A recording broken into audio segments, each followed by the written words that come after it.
The following is an address by Gabriella Stern, Deputy Managing Editor of the Wall Street Journal Digital Network, at the Convergence in Society Conference at the University of South Carolina on September 28, 2012. So, my remarks today will be very practical, reflecting lessons learned from the 2008 experience, coupled with the fact that the digital changes sweeping through the news media have only accelerated in the years following the financial crisis. And my comments will be rooted in how editors and reporters actually work, do their jobs, get through the day with all of the competing demands and distractions. And just by way of background, I've lived and worked in newsrooms for 30 years, print, wires, online, across the world, and the last 20 years have been in business news. So, simplistically put, most of us got into journalism to be watchdogs and make a difference. And in business journalism, this means we endeavor to make sure the playing field is level and transparent, and that wrongdoers and manipulators are exposed. And this requires great news instincts above all. If you have the raw material, those instincts, you can gain the expertise into complex coverage areas. As Mary said, it's not rocket science, it's very learnable. The challenge is to make sure we have these core instincts in our newsroom at a time when other qualities are being elevated for journalistic and commercial reasons. Our industry is very challenged commercially. Because I'm of a certain age, and in preparing for this conference, I found it helpful to go back to the past and remember some of the journalistic practices of another golden age of modern journalism, which I think can be useful today. The fact is, when newspapers were thriving, reporters always juggled daily demands versus longer-term undertakings. The need to fill Sunday newspapers meant that this parallel track was not optional. It was a necessity. The Friday night editing rigmarole was all about whipping deeply reported stories into shape for fat Sunday papers, aka money earners. Remember those? They were thick with advertisements. Editors, therefore, gave reporters breathing room to do those types of pieces over many days or weeks, sometimes months.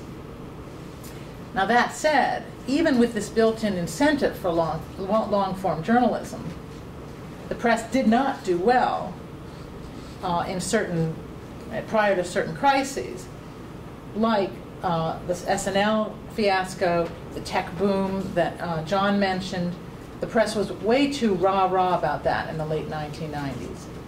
During the mid-1990s, during the bull market, we wrote way too many stories about successful investing strategies and fabulously successful money managers, and too few about bubbly valuations that would eventually trip so many people up.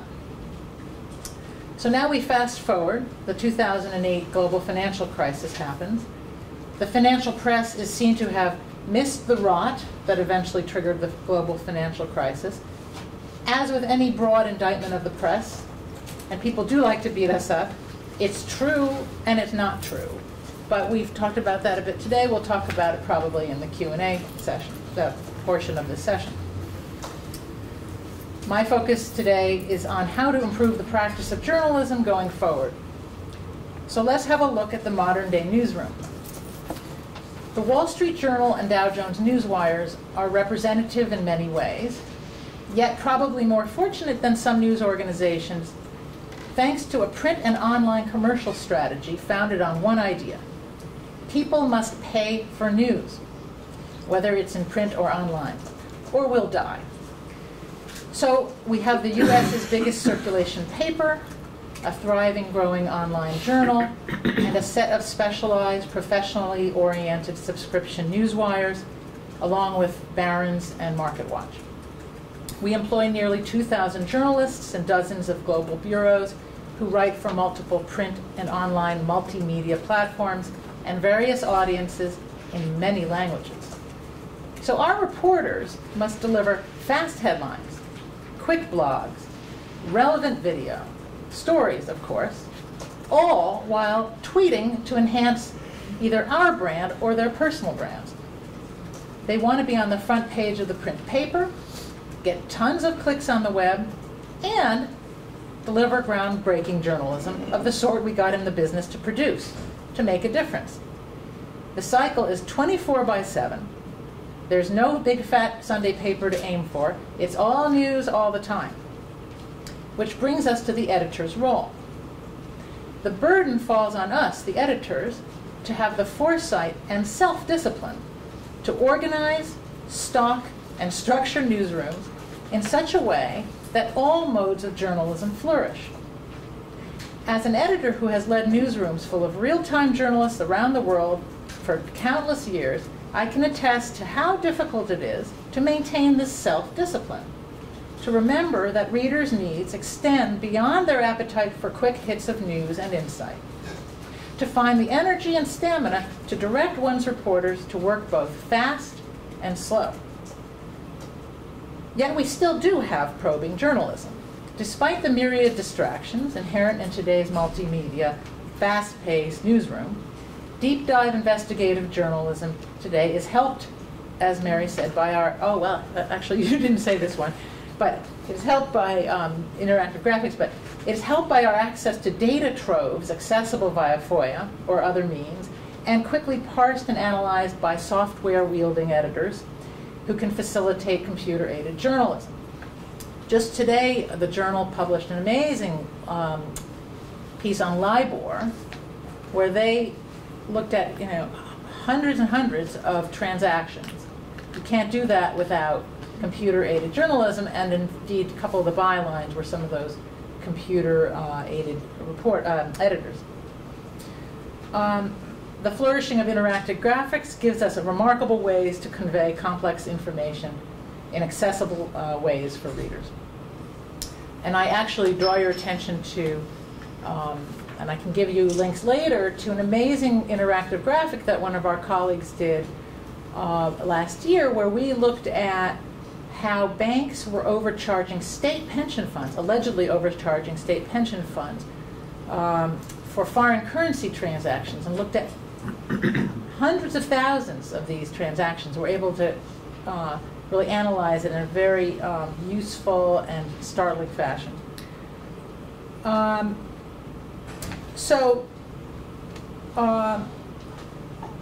surefire way to make sure a newsroom has the capacity to dig and probe is to have one or more standalone investigative units led by seasoned editors.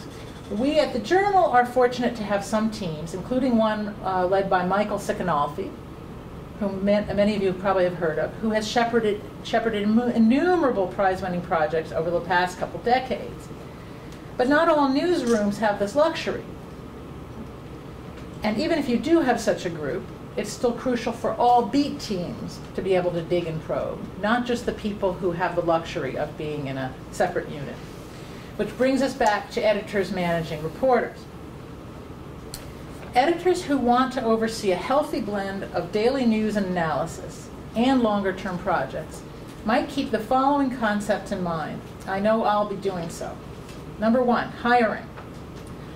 Don't get seduced by journalists who come with a voice, whose blogability dazzles but show no capacity or appetite to question. Don't get seduced by journalists who are well networked with fat Rolodexes, but who don't have the ability to push back, who are too chummy, who don't like to be unpopular. Look for the classic qualities of great journalists: insatiable curiosity, resourcefulness, and persistence. In addition, in this globalizing world, language skills, crucial to probe the untransparent aspects of overseas markets, and business acumen, if you can find journalists who have studied business, economics, also valuable. Number two, strategic assignments. Demand that your reporters have two whip lists, one for daily scoops, the other for projects. Monitor progress on key stories. Create teams for projects that are most difficult. Create timelines for progress on big stories so you and the reporters have milestones. Be flexible, sure, but this will serve as a goad to keep focused while daily demands distract. Ideas. Set ambitious themes for the year and update and refresh them quarterly. These would be themes for daily coverage and themes for the sort of high-risk reporting that reveals truths about business and finance. Encourage reporters and fellow editors to brainstorm freely. Don't self-censor an idea because it seems too sweeping, big, broad, complicated, whatever. There may be a way into a big issue by chipping away at specific angles over time. Expertise. Develop in-house experts in data acquisition and data mining and assign some reporters to dig into some of the quantitative areas of finance where banks and hedge funds are actually hiring physics PhDs to handle. Other areas, accounting and tax avoidance, trade sanctions avoidance, corruption and bribery, technology, and the commercialization of anti-privacy software. At a minimum, make sure you have folks who deeply comprehend the beats they're assigned to. Performance management. Make it clear to staff that their performance will be judged both by their daily work and their efforts to do more ambitious journalism. It's not all about clicks. Set the agenda. If you believe the public's attention needs to be grabbed and a single great story hasn't done it, find a responsible way to come back at the issue again.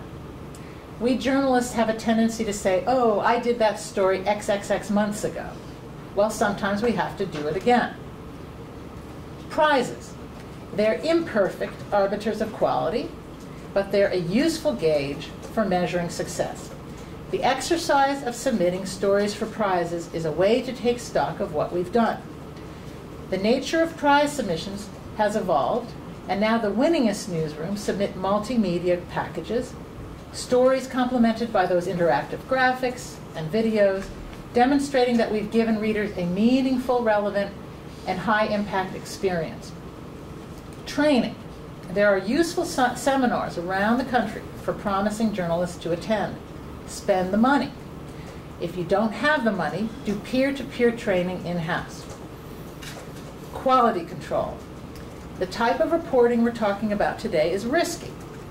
Sometimes it doesn't work out. But we have to free up our reporters and let them fail sometimes.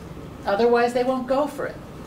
Also, we have to have the wherewithal to spike stories. Stories that we and our reporters have invested in, but that do not withstand the most rigorous vetting. They should be allowed to die a natural death.